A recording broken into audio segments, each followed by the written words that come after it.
नमस्कार। चलिए आज भारत के उन विशाल राष्ट्रीय योजनाओं के ताने बाने को समझने की कोशिश करते हैं जो देश के भविष्य को एक नई शक्ल दे रही हैं। देखिए, सवाल बहुत बड़ा है और इसका जवाब छिपा है राष्ट्रीय योजनाओं के एक बहुत बड़े आपस में जुड़े हुए नेटवर्क में। हर योजना को एक खास मकसद के लिए बनाया गया है, या तो किसी चुनौती से निपटने के लिए या फिर किसी नए अवसर का दरवाजा खोलने के लिए।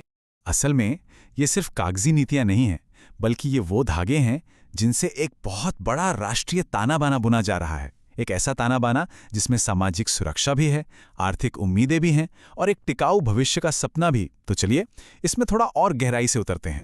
इस पूरे काम को समझने के लिए हम योजनाओं को 4 खास हिस्सों में बांटकर देखेंगे और फिर आखिर में इन सबको जोड़कर पूरी तस्वीर पर भी एक नज़र डालेंगे।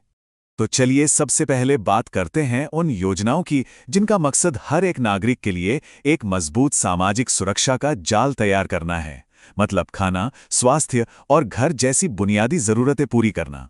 अब जो बात यहाँ वाकई दिलचस्प है वो है सीधी मदद का पैमाना। मिसाल के तौर पर पीएम किसान योजना को ही ले लीजिए। इसमें किसान परिवारों को सीधे उनके खाते में सालाना 6,000 रुपए दिए जाते हैं। और इसी के साथ साथ पीएम गरीब कल्याण अन्न योजना भी थी। ये एक बहुत बड़ा खाद्य सुरक्षा प्रोग्राम है जिसने महामारी जैसे मुश्किल वक्त में सोचे 80 करोड़ से ज्यादा लोगों तक हर महीने अनाज पहुंचाया। और ये स्वास्थ्य पर दिए जा रहे जोर को बहुत अच्छे से दिखाता है। पीएम जय के तहत सबसे कमजोर परिवारों को 5 लाख रुपए का हेल्थ इंश्योरेंस कवर मिलता है ताकि बीमारी के इलाज का आर्थिक बोझ उन पर ना पड़े।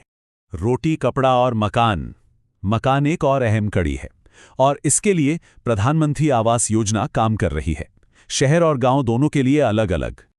अच्छा, तो बुनियादी जरूरतें तो हो गईं, अब आगे क्या?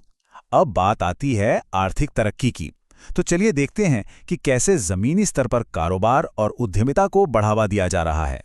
जैसे कि पीएम विश्वकर्मा योजना, इसका बजट है 13,000 करोड़ रुपए का और इसका सीधा मकसद है हमारे पारंपरिक कारीगरों को आज की अर्थव्यवस्था से जोड़ना, उन्हें ट्रेनिंग, नए औजार और पैसा देकर।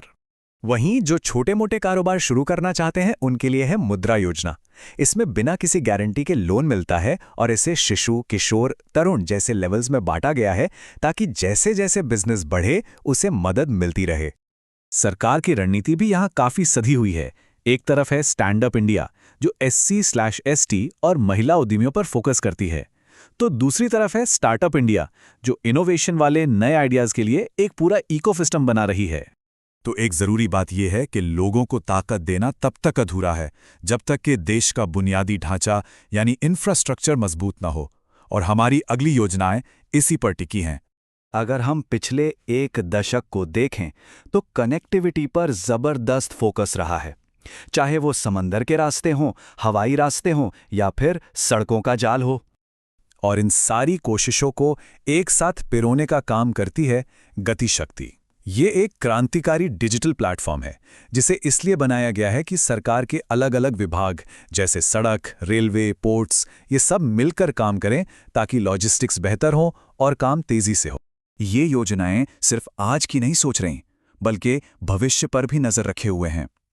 और भविष्य का मतलब है एक साफ सुथरा हरा भरा पर्यावरण यानी ग्रीन एनर्जी।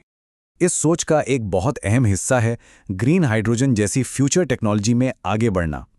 ये एक ऐसा साफ ईंधन है जो पानी से बनता है और इससे प्रदूषण 0 होता है।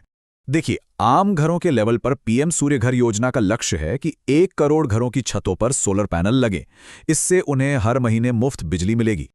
और अगर बड़े यानी इंडस्ट्रियल लेवल पर देखें तो राष्ट्रीय हरित हाइड्रोजन मिशन का लक्ष्य बहुत बड़ा है, भारत को इस क्लीन फ्यूल का ग्लोबल लीडर बनाना।